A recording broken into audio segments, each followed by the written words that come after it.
¿Se ve ya, chicos? Sí, se ve. Ahí se ve, profe. Sí. Ah, bien, bien. Bueno, hemos arrancado la clase como un perro, digamos. Así que bueno, la clase de hoy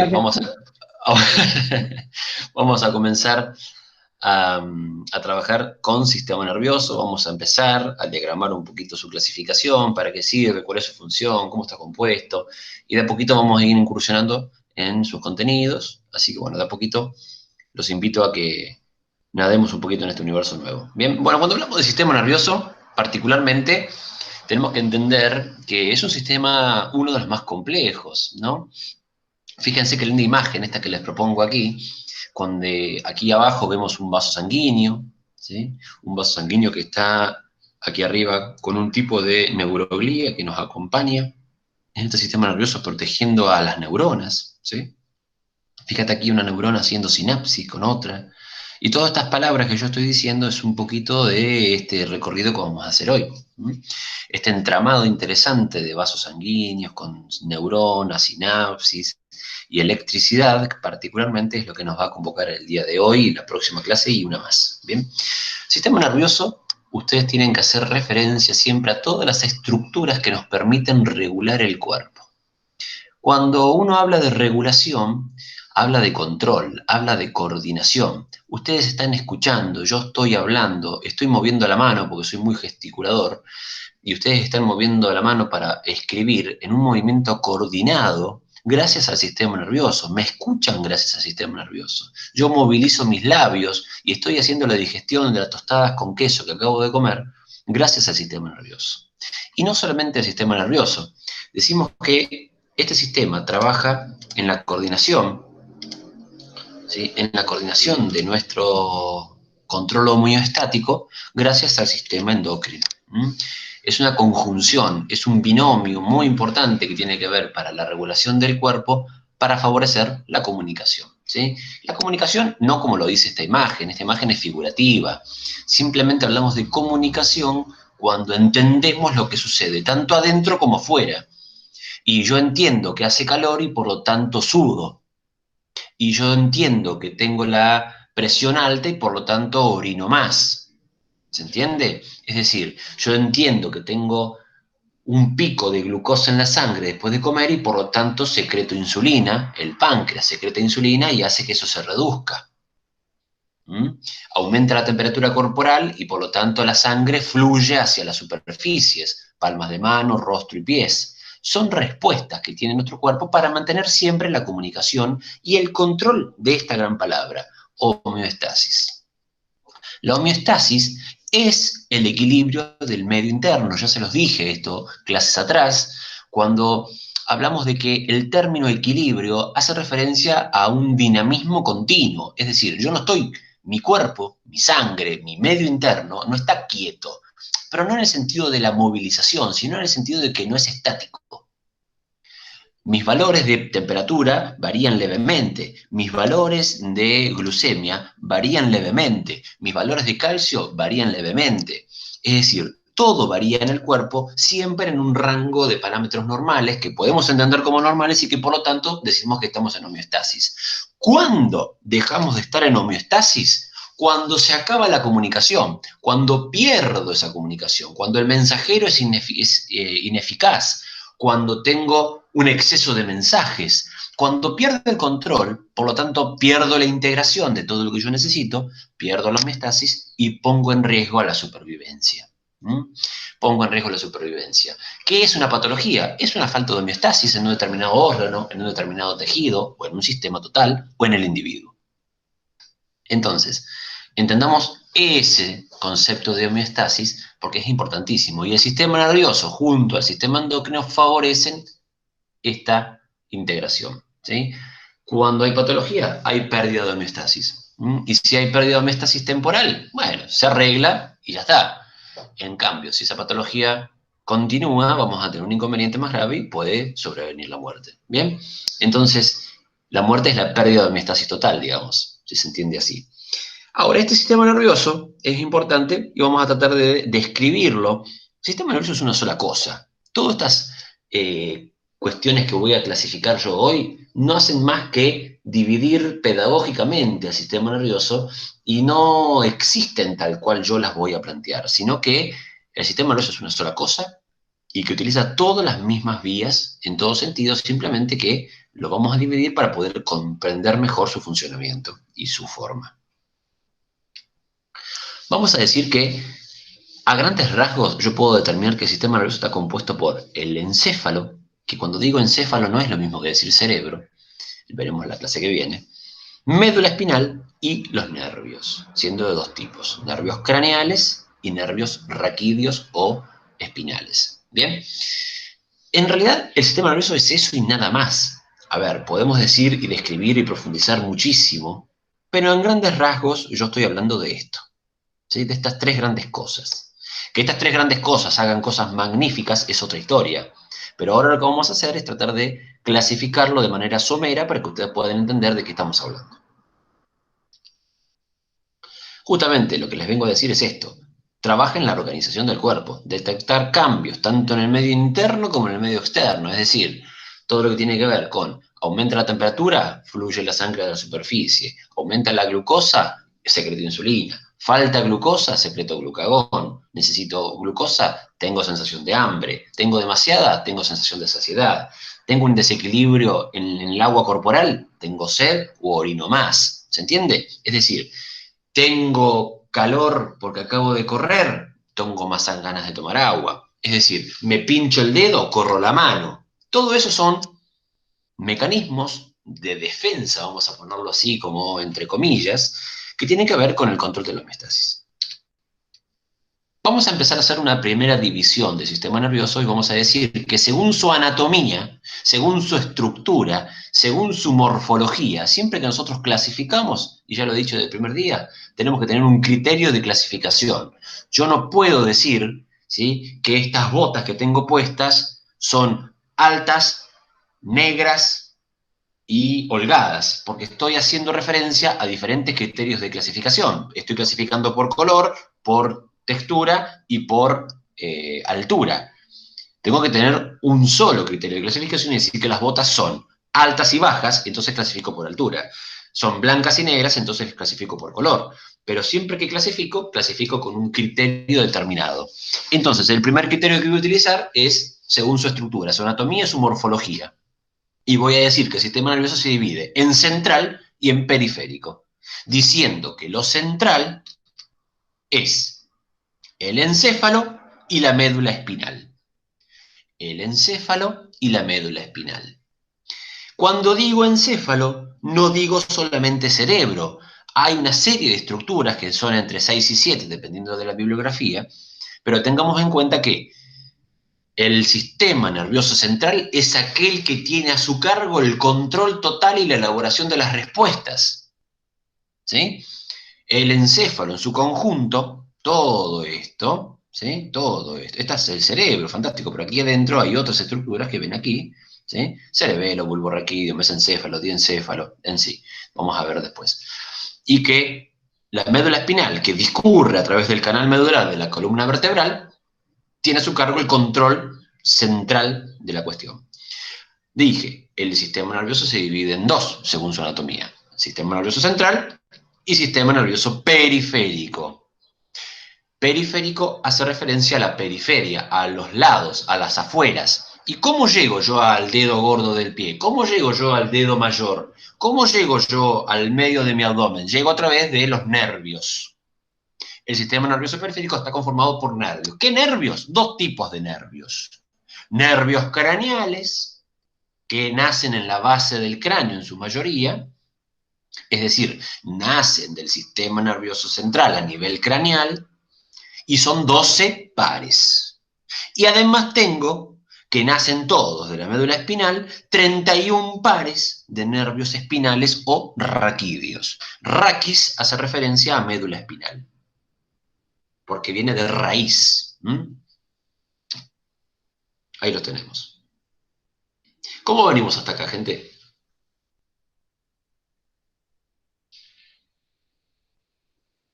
Bien, profe, bien. Bien. Muy bien, profe. Seguimos. Bien, bien. Buenísimo. Seguimos. Hasta acá es lo que hemos visto, ¿sí? Esto es lo que vimos recién. Nervioso en su cuestión anatómica, central y periférico. Punto. Hasta acá lo dejamos ahí. Ahora, vamos a seguir un poquito más. Vamos a hacer otra clasificación dentro de lo mismo, porque yo les dije al principio que el sistema nervioso es una sola cosa. Entonces, bueno, a ver, ¿cómo sigue esto? Sigue de esta manera, y digo, el sistema nervioso central, el sistema nervioso, disculpen, según otro criterio de clasificación, y vamos a hablar de un criterio de flujo de información, de cómo se mueve la información, de cómo es su fisiología, cómo es su funcionamiento, ¿sí? El sistema nervioso se divide en dos tipos: sistema nervioso aferente y sistema nervioso eferente. ¿Y a qué hacemos referencia con esto? A cómo fluye la información de acuerdo a de dónde y cómo proviene, ¿sí? Entonces, yo voy a decir que el sistema nervioso aferente es aquel que trae la información desde afuera hacia adentro. Entonces, yo sé que me estoy pinchando el dedo y llega la sensación por mis nervios periféricos hacia el sistema nervioso central diciendo, che, man, saca el dedo porque te estás quemando, te estás pinchando, ¿sí? Entonces, esa información que llega a mi cuerpo la entiendo gracias a la división aferente del cuerpo. Decimos que son vías centrípetas. Déjalo ahí un segundito. Y que además, claramente, son sensaciones, vías sensitivas. Yo siento cosas. Sentir no hablan solamente de cuestiones emocionales, hablamos de cuestiones sensibles en tanto que puedo conocerlas. Por lo tanto, en su contraposición tengo la división eferente y dice aquello que lleva. ¿Qué es que lleva? Aquello que mueve. Aquello que mueve no en términos de movimiento, sino en términos de acción. Decimos que son vías centrífugas, déjalo ahí un minutito, y por lo tanto vías motoras. Es decir, yo me pincho el dedo, siento por vía aferente que me pincho el dedo. ¿Y cuál es la vía motora? Saca el dedo, man. Entonces muevo mis músculos. ¿Se entiende? A ver, vía centrífuga. La vía centrífuga la vamos a entender porque ¿qué significa? Significa que lleva, es decir, desde el medio, desde el sistema nervioso central que se elabora la respuesta, la llevo a donde tenga que estar, en este caso, sacar el dado men. Entonces digo, ¿quién no tiene un coiner en su casa y sabe que poniendo la ropa en el medio, cuando lo prende, ¿a dónde termina la ropa? A los costados. Si no tuviese la pared de aluminio o de acero inoxidable, claramente, ¿sí?, esa ropa se iría a cualquier lado, porque la centrífuga lo que hace es desparramar. En tanto, lo contrario son las vías centrípetas. Traen. Es como el ciclón y el anticiclón. ¿Estamos de acuerdo?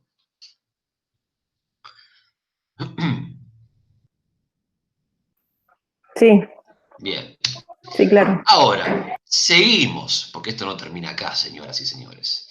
Bien, el sistema nervioso periférico, ahora hablamos de una subdivisión del sistema nervioso periférico, ¿sí?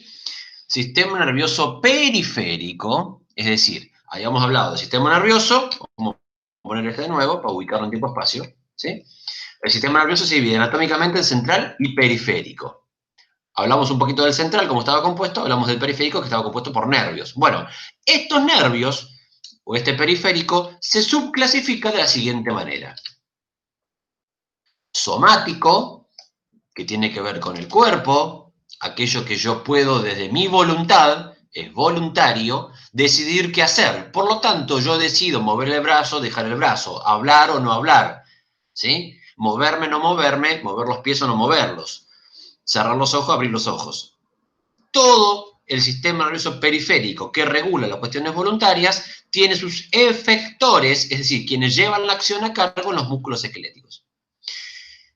Sin embargo, el sistema nervioso periférico que inerva, que tiene sus efectores en las vísceras, en los órganos y en las cuestiones que son de índole vegetativa, es decir, aquello donde yo no tengo voluntad de decisión, ¿sí? No tengo voluntad de decisión, sus efectores van a ser aquellos lugares donde yo no tengo voluntad de decisión. Yo no le digo al corazón, latí, deja de latir, latí, deja de latir. No le digo al estómago, hacer la digestión, deja de hacerla, hacer la digestión, deja de hacerla, absorber intestino, deja de absorber. Yo no lo digo. Ojalá pudiera decirle a mis glándulas sudoríparas que dejen de sudar, no puedo hacerlo, ¿sí? Ojalá pudiera controlar yo la emisión de insulina, no puedo hacerlo. Entonces, todo eso está regulado involuntariamente gracias a efectores viscerales del sistema nervioso periférico en su rama autónoma. Es decir, que va solo, que tiene libertad. ¿Sí? Este sistema nervioso autónomo se va a dividir en dos. Macanudo y no macanudo. Simpático y parasimpático. Lamentablemente te digo que el simpático no tiene nada de gracioso. ¿Sí? El simpático es hablar en términos sinónimos de estrés, en términos de lucha y huida, en términos de estado adrenalínico, porque su neurotransmisor es la adrenalina.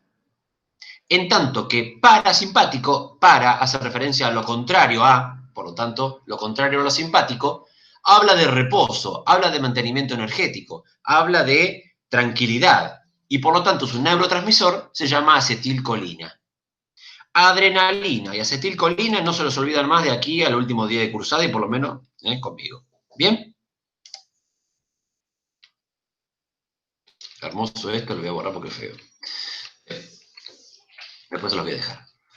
Hasta acá hablamos de clasificaciones de sistema nervioso. Claramente tenemos que hablar también de clasificaciones del sistema de unidades funcionales, ¿no? Cuando hablamos de células, acuérdense de la primera clase, todo célula se reúne y forma tejidos, todo tejido se reúne y forma un órgano, todo órgano se reúne y forman sistemas. Bueno, vamos a hablar de la unidad funcional del sistema nervioso que se denomina neurona.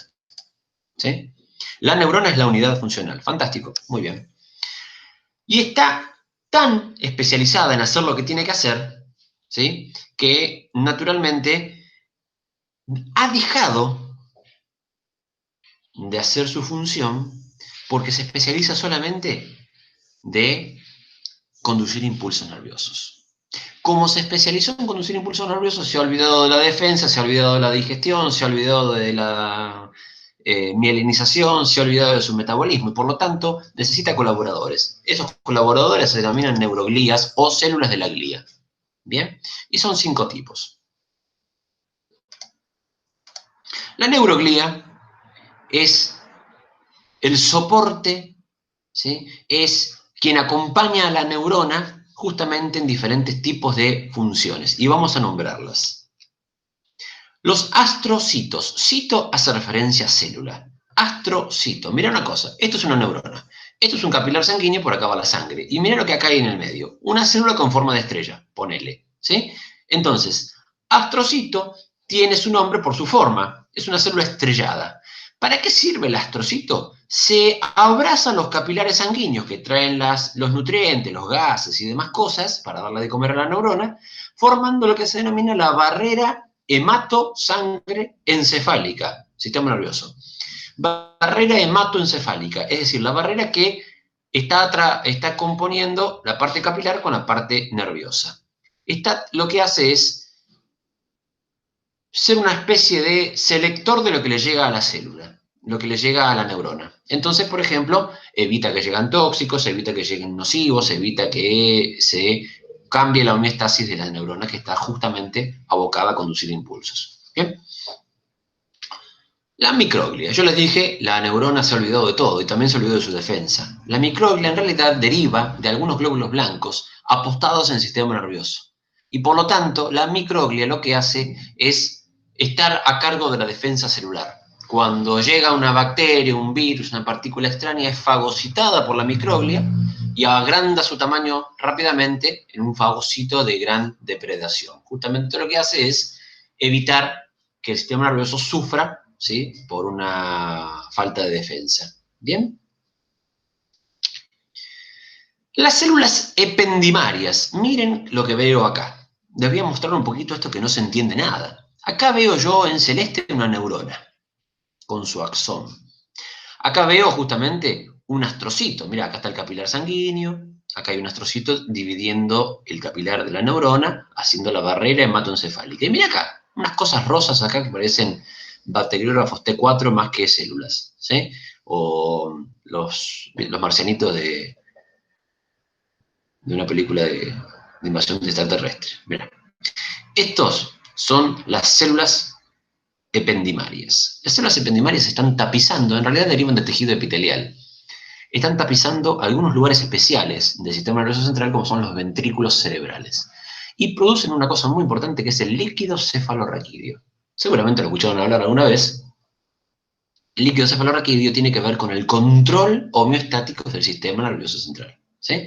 Es una cantidad mínima de líquido, aproximadamente unos 100 mililitros, no mucho más, es poquito, pero que circula a través de una red de membranas que ya conocen que se llaman meninges. Bien, las meninges tienen que ver con el control y la regulación y la protección del sistema nervioso central. Y el líquido cefalorraquídeo baña esas meninges promoviendo que la temperatura esté bien, que la presión esté bien, que la cantidad de soluto sea la correcta, que haya buena cantidad de glucosa, que haya buena cantidad de sales, bla, bla, bla, bla. Limpiando, ¿sí?, esa constante metabólica del sistema nervioso. ¿Bien? ¿Quién produce el cefalorraquídeo? Las células ependimarias. ¿Sí? ¿Y por dónde discurre el líquido cefalorraquídeo? A través de las meninges, por los conductos y particularmente el conducto del epéndimo, que es el conducto que va por el centro de la médula espinal. ¿Llega a los nervios el líquido cefalorraquídeo? No. ¿Por qué? Porque baña solamente el sistema nervioso central, no el periférico. Y acá te voy a mostrar dos células. Oligodendrocitos, hermoso el nombre para jugar al ahorcado de la noche, y las células de Schwann. Acá compiten, ¿viste? No sé cuál es más feo. Bien, oligodendrocitos y células de Schwann. Les voy a decir una sola cosa. Las dos células hacen exactamente lo mismo, lo que cambia es el lugar, nada más. Las dos células lo que hacen es producir la vaina de mielina. Mírame acá. Si vos ves en mi mouse, te estoy marcando una cosa rosa que es chiquitita que va por el medio que se llama axón. El axón es una parte de la neurona. Es una sola prolongación larga que tiene la neurona. Y que fíjate que acá está enrollado como si fuese una membrana, ¿sí?, una célula. Acá tengo un núcleo y se enrolló sobre el axón. Y acá tengo otra, y acá tengo otra, y acá tengo otra. Pero quedan espacios, mirá, ¿viste? Acá hay una célula, acá hay otra célula, acá hay otra célula de Schwann, otra célula de Schwann, otra célula de Schwann. Y por el medio va un solo axón nervioso de una neurona. ¿Qué hace la célula de Schwann? ¿Qué hace el oligodendrocito? ¿Qué hacen? Producir la vaina de mielina. La vaina de mielina es una sustancia grasa que protege al cable. Como si fuese un cable de conducción eléctrica, lo mismo. A ver, el axón vendría a ser el hilo de cobre y el plástico vendría a ser la vaina de mielina. Si yo toco el plástico no me pasa nada, ahora si yo toco el axón me prendo fuego. ¿Sí? Es decir, el cable de cobre. ¿Bien? Entonces, lo que hace la vaina de mielina es ser una sustancia grasa, claramente. ¿Por qué es una sustancia grasa? Porque no es más que la membrana plasmática de esta célula de Schwann, fíjate. Y la membrana plasmática era grasa, 70%, ¿se acuerdan? Entonces, lo que hace es cubrir en determinados lugares, salvo en algunos, fíjate, que ahí no hay, acá tampoco, que son los famosos nódulos de Ranvier, y que tienen que ver con el impulso nervioso. ¿Mm? Porque el impulso nervioso es saltatorio, justamente se da en los lugares donde no hay mielina, porque está como el cable pelado, ¿se entiende? Bien. La diferencia, les decía, es que las dos forman vaina de mielina, las células de Schwann y los oligodendrocitos. Sin embargo, los oligodendrocitos se dedican a formar la vaina de mielina solo del sistema nervioso central. Y las células de Schwann solo se dedican a formar la vaina de mielina de las células neuronas del sistema nervioso periférico, es decir, de los nervios. Bien. Yo debería preguntarles con esto si ustedes creen que tenemos neuronas solamente en el cerebro. Escucho. No, ¿Y dónde estamos? No, claro. tenemos todo ¿No? el cuerpo. No. Ajá. Bien, entonces usted tiene neuronas en la punta del dedo gordo, por ejemplo, en este momento. Usted piensa con el dedo gordo, ¿no? A ver. Digan, a ver, vamos a pensar. ¿Qué opina? No, llega el impulso nervioso llega al dedo gordo. Ajá, y no tiene neuronas en el dedo gordo. ¿Tenemos neuronas en el estómago? Pregunto. ¿Qué opinan? Sí, dicen que sí. Los estudios nuevos dicen que sí. Tenemos neuronas. ¿Y pensamos con el estómago? No. No. Pero, sin embargo, hay neuronas. ¿Qué opinan? Vamos. Discutamos un poquito. Y cuando nos dan ganas de comer algo, ¿de dónde? Sí. ¿De dónde provienen esas ganas? Claro. ¿Del estómago? ¿De la cabeza o del estómago? Ajá, qué lo pariente, ¿eh? Qué difícil todo esto, ¿no? Miren, bueno, ahora sí, apaguen los micrófonos que hay una descarga terrible. A ver, miren, neuronas tenemos en todo el cuerpo, señores y señores, ¿sí? No están solamente abocadas a estar en el encéfalo, ni mucho menos, ¿sí? Nosotros tenemos neuronas por todo el cuerpo. Cada uno de nuestros nervios está formado por neuronas. Sí, sí, sí. ¿Eh? Es importante entender eso. En nuestro estómago llegan neuronas, a nuestro intestino llegan neuronas, en nuestros ojos hay sistema nervioso modificado. La retina, ¿sí? Son neuronas que se denominan bipolares, y ahora vamos a ver, nuestra retina, la corteza, todo lo que nosotros tenemos para sentir y poder hacer acciones son neuronas. Esto es lo interesante de la biología, ¿no? Poder entender y encontrar un montón de cosas nuevas y poder conocer cómo funcionamos. Esto es lo interesante. Bien, bueno, seguimos un poquito más. Vamos a decir... Pero, profe, Sí, pero sí. al final no contestó lo que le dijo la compañera. ¿De dónde provienen las ganas de comer? ¿Si de la cabeza o del ¿De dónde estómago? mira, me he olvidado, gracias, Alejandro. Mira, particularmente viene del hipotálamo, ¿sí? Eso lo vamos a ver la semana que viene. El hipotálamo es una región del sistema nervioso central, ¿sí? Que tiene a su cargo el control vegetativo, el control autónomo del binomio hambre-saciedad. Cuando uno tiene el control sobre la glucemia, es decir, el hipotálamo controla por diferentes osmoreceptores que se encuentran a nivel de la arteria carótida y de la yugular, vamos sensando cuánta glucosa tenemos en el sistema capilar. Por lo tanto, el hipotálamo emite impulsos en cuanto a que hay que comer o hay que dejar de hacerlo. ¿Cómo se da cuenta que hay que dejar de hacerlo? Por la distensión muscular del músculo estomacal o gástrico. Entonces, cuando yo tengo comida en el estómago, se distiende el músculo y eso se envía una señal al hipotálamo indicando que hay saciedad. Por eso hay que comer despacio, por eso hay que masticar 30 veces. No porque al nutricionista se le ocurra, sino por una cuestión fisiológica. ¿Sí? ¿Se entiende? Perfecto, perfecto. Bien, bárbaro. Vamos a clasificar por último las neuronas y con esto vamos a ir dando un cierre para no marearlos demasiado. Las neuronas también se clasifican de acuerdo a criterios, ¿sí? Vamos primero a dar una forma, vamos a tratar de darles cómo se están formadas y demás, y después vamos a seguir un poquito más. Tenemos unos 100 billones, fíjate la palabra, 100 millones de millones significa eso. Es realmente una cantidad increíble. ¿Y cómo se compone? Se compone de varias partes. Primero el soma, el cuerpo, el lugar donde se procesa la información, el lugar donde se da el metabolismo celular de esta neurona, de esta célula, el lugar donde se producen los neurotransmisores, el lugar donde se sintetizan las moléculas necesarias para la supervivencia de esta célula, ¿sí?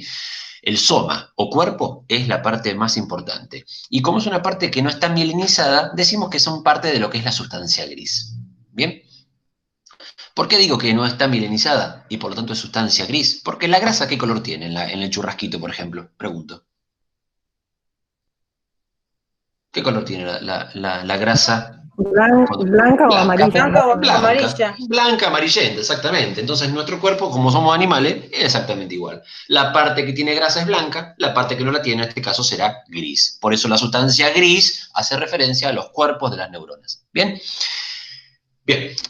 Fíjense una cosa importante que voy a decir con esto, es que, mira, acá dentro hay citoplasma, porque esto es una neurona, es una célula, ¿sí? Fíjate que en el axón también hay citoplasma, ¿lo ves aquí adentro? Es decir, lo que pasó acá, también pasó acá, y también pasó por acá. Esto no es un filamento proteico como si fuese el flagelo de espermatozoide. Acá adentro hay citoplasma y por lo tanto hay contacto, hay cosas disueltas. Lo mismo en las dendritas, es decir, esto no son pelos que se le pegan a la cabeza y esto no es una cola, sino que es parte propia de la neurona, ¿sí?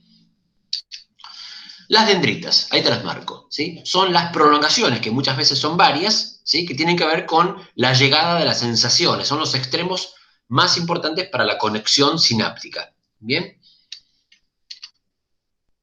El axón siempre es único, el axón siempre es único, y es el lugar donde se da el impulso nervioso, donde se propaga el impulso nervioso.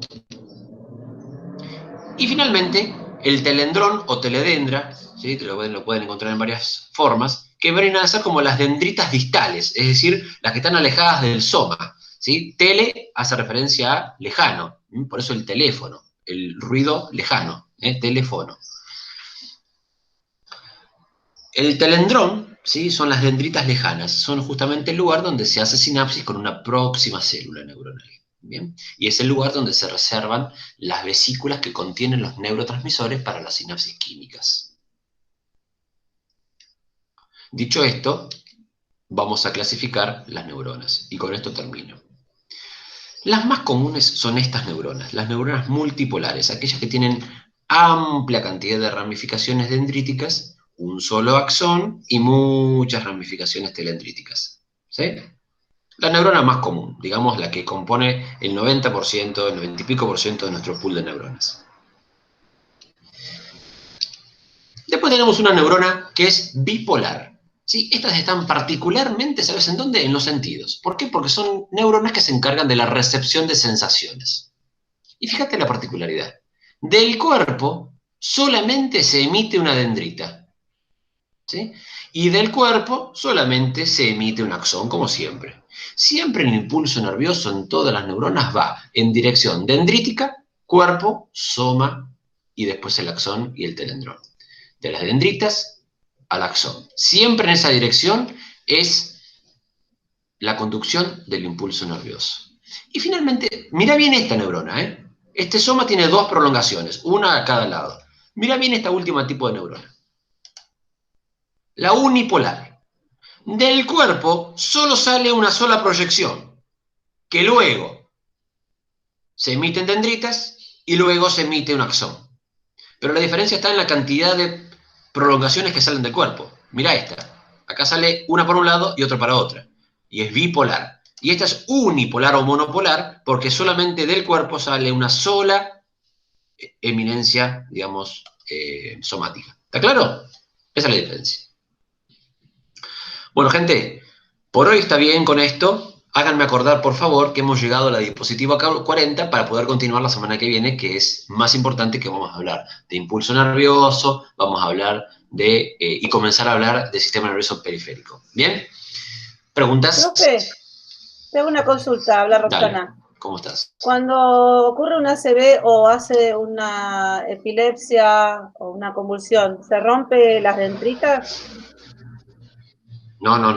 El ACV es un accidente cerebrovascular. ¿Viste cuando hablábamos hoy de los capilares que llegan a las neuronas y que le dan la alimentación a ese? Sí. Bueno, los capilares que llegan a las neuronas, que hablamos de capilares que son muchas veces microscópicos, ¿no? Sí. Capilares que llevan sangre a nivel central, particularmente al cerebro o al cerebelo o a diferentes regiones del encéfalo. Lo que sucede allí puede ser de dos tipos el ACV. Puede ser isquémico, es decir, que se tapone una arteria y que por lo tanto no llegue la irrigación sanguínea y que tengamos un infarto, ¿sí? En este caso cerebral, por ejemplo, porque no llegan nutrientes o oxígeno, o bien que sea hemorrágico, es decir, que se reviente un vaso sanguíneo y que produzca un coágulo y una hemorragia. ¿Sí? Y cuando entonces, ya tuviste... Sí. Ahí lo que sucede es que aumenta la presión, hay pérdida, ¿sí? de la contención homeostática porque vos tenés un despilfarro de sangre en una región que no debería estar. ¿Cuál es tu pregunta? Sí. Por eso te pregunto porque yo tuve y ahora me hicieron un electro y me volvieron a medicar, por eso. Debe ser. ¿Por qué te vuelve a medicar? ¿Porque se tapa de vuelta la arteria? Y no, para hay que ver prevenir un infarto. Pasa que hablamos a muy grandes rasgos. Yo no sé qué tipo de ACV tuviste. Sí, hemorrágico. Bueno, pero si fue hemorrágico, no tiene que ver la isquemia, son cosas diferentes. En realidad lo que vos tenés que controlar particularmente es tu presión sanguínea, Roxana. Ah, bien. Tenés que tener muy regulada la presión sanguínea, esa actividad y demás. Bien, vale. Dale. Gracias. No es nada, chicos. Bueno, gente, muy bien. Siendo así, nos vemos la semana que viene. Les voy a dejar. Dale. No tiene que ver con el tema. ¿Qué pasa con los que desaprobamos la vez pasada el parcial? Vamos a tener una mesa recuperatoria, no te preocupes. Ah, buenísimo, gracias. No, por favor. ¿Listo? ¿No hay más preguntas? Que tengan un muy buen fin de semana, aprovechen el día, caminen un ratito. ¿Listo? Gracias, profe. Gracias. Gracias, Gracias, profe. Gracias, profe. Hasta luego. Gracias, chicos.